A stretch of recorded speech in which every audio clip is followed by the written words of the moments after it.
Hey guys, welcome back to Welker Farms. Got a lot to do on that tractor still. We're working hard on it. It's close. So we'll get to it. But first, today's video is brought to you by Cove Pure. So until then, let's go work on a tractor. So I kind of roughly got this figured out. As you can tell, the armrest is sitting on the chair. And then for me to adjust the joystick, because depending on who you are, you might have longer arms, might not be at the right angle, you don't feel like how it is. I don't want it just fixed for me. I want to be able to make it so that everybody else can adjust it to how they like it. So what I'm planning on doing is I'm going to use one of these ram mounts. I got a couple smaller ones ordered. They should be here tomorrow, I think, or the next day. And then I'll mount one here that can hold the joystick so that you can do what you need to do. And then I'll have another one for a couple other options. Maybe if you have like a phone holder, maybe have something you're polling or something that needs another joystick or a tablet of some sort. I'll make that an option.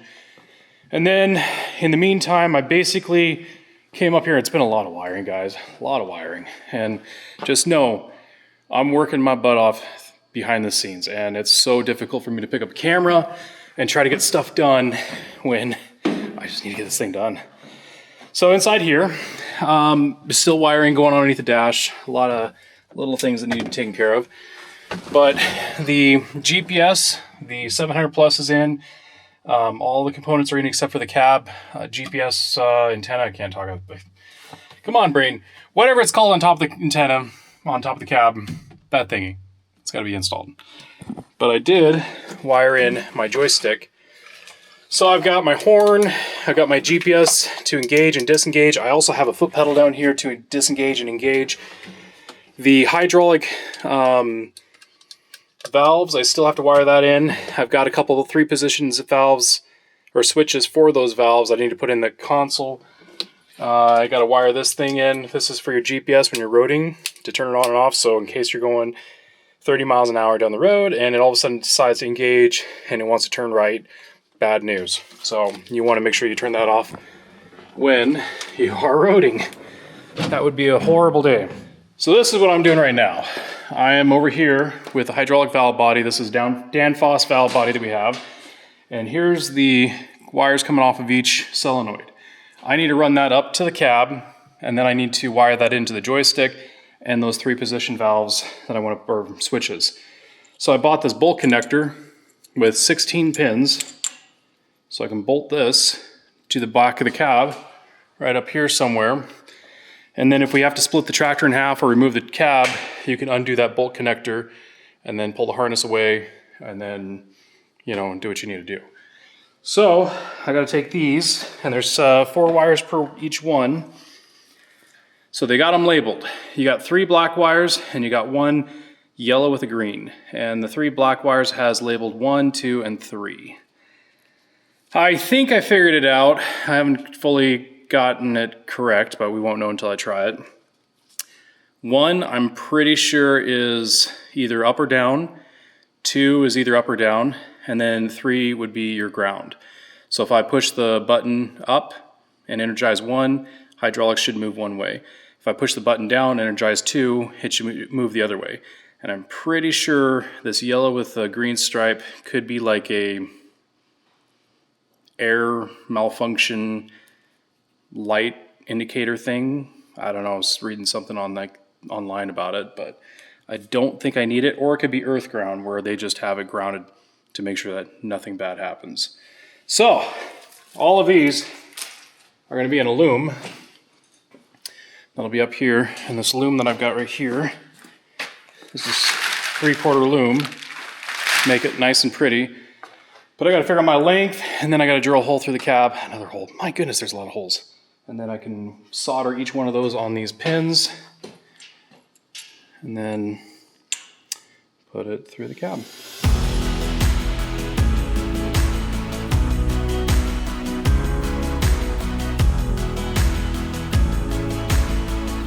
All right, so this is what I got going on here.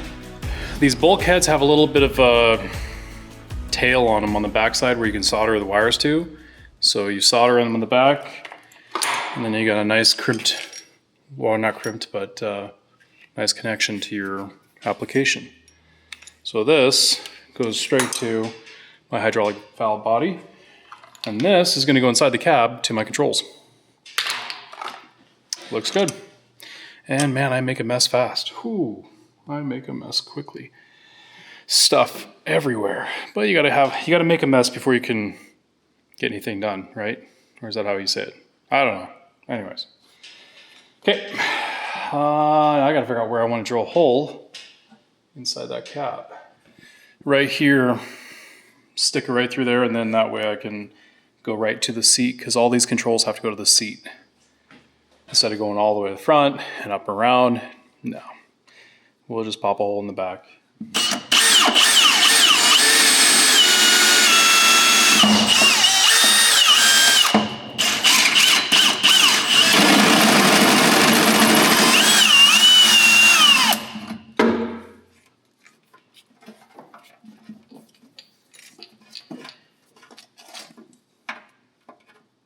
Welcome to my almost finished kitchen, where we are sporting some very, very, very high-end countertops with some precisely cut edges and corners and sink cutouts.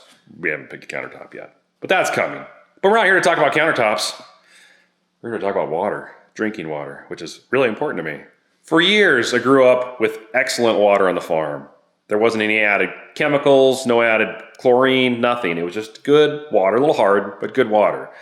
Well, now that we built a house in a new location, we're connected to a different water system, and that different water system, unfortunately, is going to have chlorine added to it because it services multiple municipal locations further up the High Line. So with that, I'm not a big fan of chlorine and drinking it. Been spoiled all these years. And so now that we've got it in our system, we decided we're going to add something to filter that out, and that's where the Cove Pure comes in. Cove Pure is the sponsor of today's video, so let's dig in and talk about the amazing features of this machine. This system has 4 stages of filtration. The first stage is the large particles, which is sand and rust. The second stage is your VOC, such as pesticides or, say, chlorine.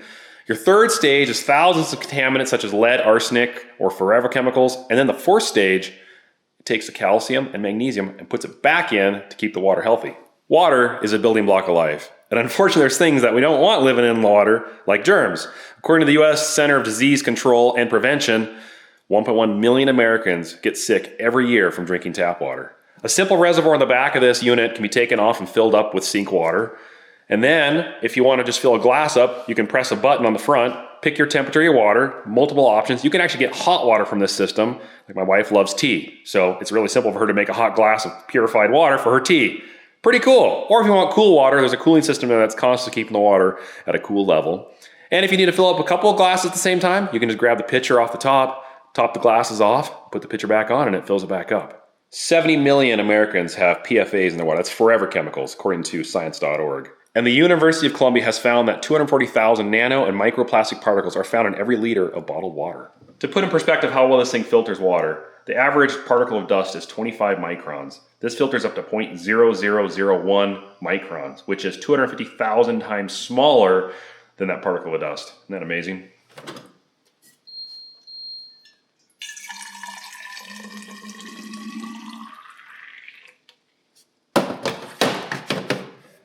Scan the QR code on your screen right now to go to covepure.com/welkerfarms and get $200 off your order. It's time for me to get back to work. Let's roll.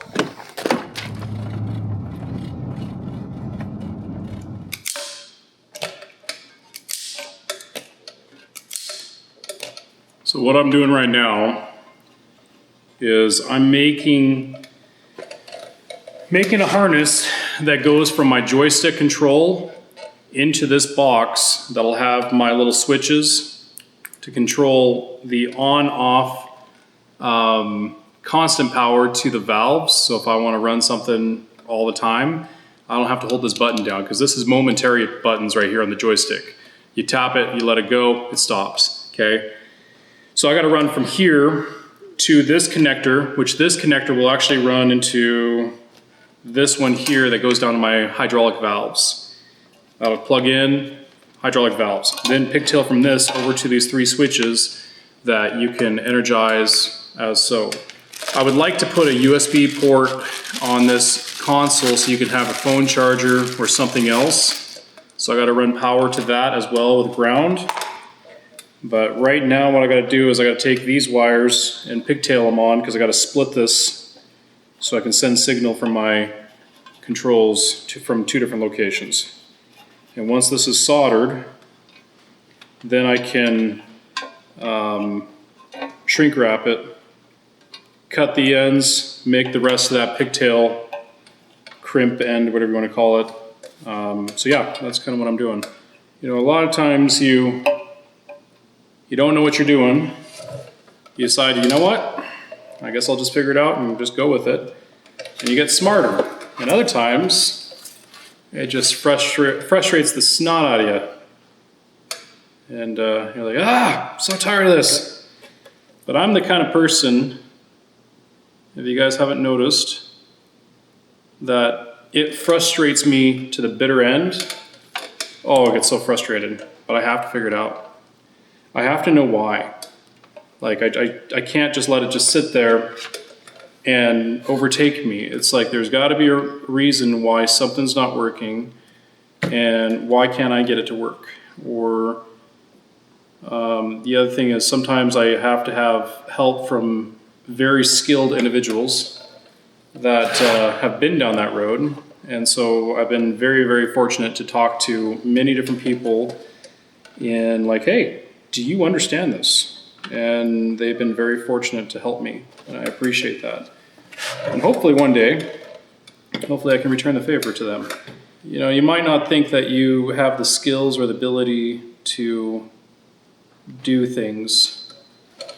And yeah, you might not have the skills at this moment, but if you have a desire to push yourself, desire to keep pushing forward, sometimes it's not fun, you can achieve much.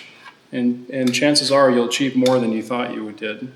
I try to strive to be humble. I try to make sure that I'm not boasting. And there's a lot of times when I feel like I'm boasting, I got to step back like, okay, whoa, hold on a second, Scott. And I don't see that until it's too late. But a lot of times too, I'm just so excited about something that, like, I just want to talk about it. And it might come off as boasting, and I do apologize for that. Yeah, I don't read very many books. In fact, I've only finished maybe like a few books in my entire life, because I'm not a fan of reading. I don't like it. It's frustrating to me. But I'm not trying to use that as an excuse. I shouldn't ever use that as an excuse. But I do, and I shouldn't. But the thing is, though, there was this one book that I read, and in it, and I've said this before on camera, but the sweetest things in life come from tears and pain, and that just hit home. There's many days that I sat there just wondering, why do I have this problem with learning disability? Like, why can't I read like everybody else? How come it's so much tougher to understand the simplest things? And there's people around me that just don't even have to try, don't even have to. It just happens. Like, oh, it's super simple. You do it like this.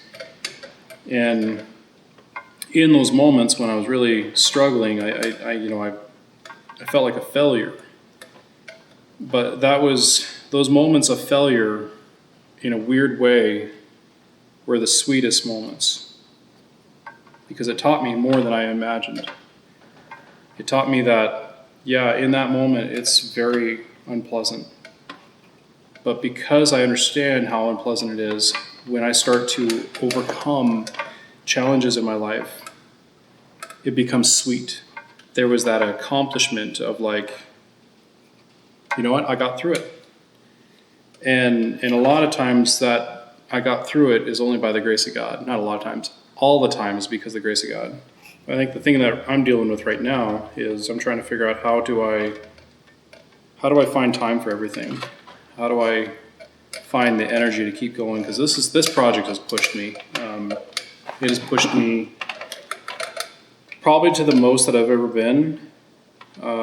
It's not been an easy road. It might look easy at the camera, but it has been a challenge. There's just a lot going on to this thing. But making it happen, and each day is a gift, and I hope that I don't ever take that gift for granted. keep it up. I don't know who needed to hear all that, but keep it up. I just wanted to drop in real quick, guys, and just give you an update. We're in crunch mode. A lot of stress. Stress levels are over 9,000, and we're short of time. This has been a long project. We're trying to do everything right, and we got a lot weighing on it to get this thing done, and you'll see more why soon, plus obviously the show. So with that, I'm not recording a whole lot at the moment. There's a lot of just little fine-tuning things, little things, and he's doing little things, little wiring, little testing, gauges, all kinds of stuff. It's just monotonous work. So a lot's getting done, but you guys aren't seeing it all because we just got to get it done right now. Hope that doesn't upset any of you. Just little things, not big things, little things. But I am going to go install the RS1 on the cab right now so we can watch that. That's an important piece. There you are. RS1, and then we have our adhesive bracket. You could screw to the cab too. I think we're just going to use the glue for now. Glue her on, and bolt that baby up.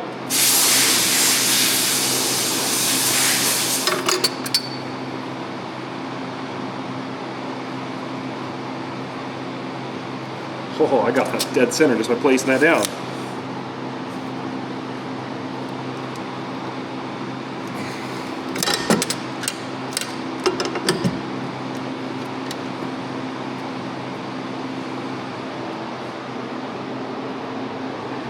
All right, so we're gonna try something here.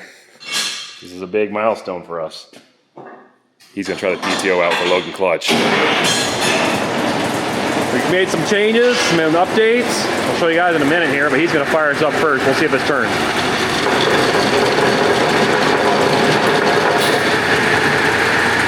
If it turns.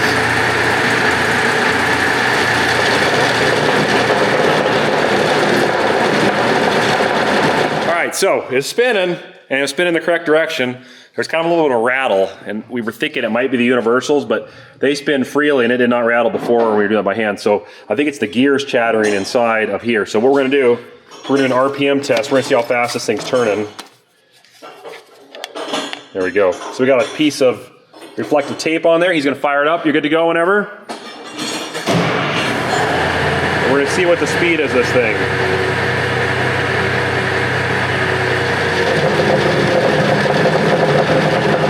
Yeah, that's in the gearbox. 340, 320.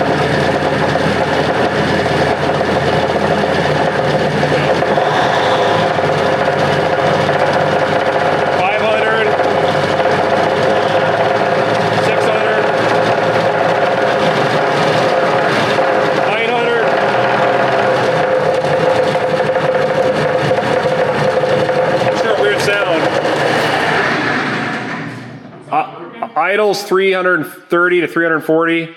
Whatever you were at, was that full throttle? No, that was 1500. That was 860 RPM.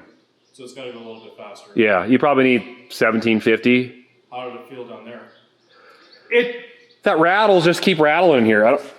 It doesn't get any worse. It's kind of close. It's weird. So we'll find out the fine tuning. What we need to get 1,000 RPM at the PTO here. He was at 860 at 1,600 RPM, 1,500. So we might be around that 1,750, 1,800. But here's what we built for the PTO drive shaft. Built a cage around it. There's some heavy iron welded all this. So if it ever come apart, it's going to stay in here. That's our cover, because no one makes a cover that'll fit over a 3.5 inch diameter, outer diameter PTO shaft. So there's drain tile for you. And then up here is another loop I've got, and that way, if for some reason it came apart up here, it's going to stay inside this area. And then we've got some chains lightly holding our drain tile on. That's exposed. We may be able to figure something out how to shield that. But otherwise, if you're walking up here while it's running, you're safe. Okay, our conclusion is the chatter's the gears in here. We rock this back and forth with channel locks, and there's chatter inside the drop box. It's a reman. It's basically brand new, so that's not the problem. And it's got 85 140 oil in it. They're supposed to have Hytran in it, but because it's not self-lubing, we need the oil to climb the gears, so that's why we have a synthetic gear oil in it. But that's what's going on. So it just needs, I think, some resistance on it. It's free playing, and that just spinning there without any resistance on that shaft is just causing the gears to chatter a little bit, and that's the sound we were hearing. So when we get it hooked up to something, that'll take some resistance on the PTO, it should quiet it down. So what we're doing now is we're gonna circulate the oil. So only the steering oil in the hydraulic system has been flowing, but the remote has not been open. We haven't even opened the valves up yet. He's got the wiring all done. So what he's got in here is we bypassed or made a loop. So that way it goes out the output, back in the input, and return back in the tank. And the whole point is we want to circulate the air out of the system and make sure they're flowing properly. So he's gonna fire it up here.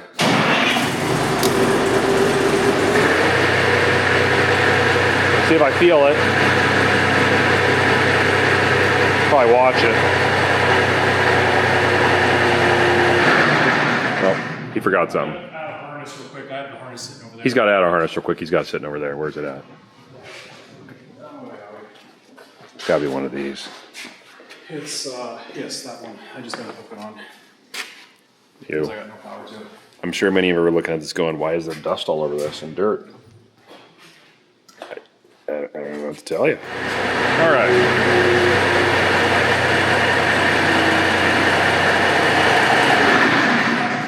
He's going to manually open the valve. Some with the wiring right now is not For some fully. reason, I'm not getting power to the valve, so I'll have to check that out. Dad's going to start it. Yeah, I don't see it moving at all. I opened that big valve back up. Yeah. I could double check. All right. One last look. From here on out, this will be it. Because next time you guys see this tractor, it'll be in the reveal video. We're about to throw some decals on it. No more just Mr. White. It's gonna be pinstripey pretty. And a bunch of other stuff on it, which we've got on the floor. We'll put it on in a minute. So, anyways, guys, stay tuned. Reveal video is coming soon. We're excited. Lots coming. We'll see you then. Hold it away just a little bit, Dad.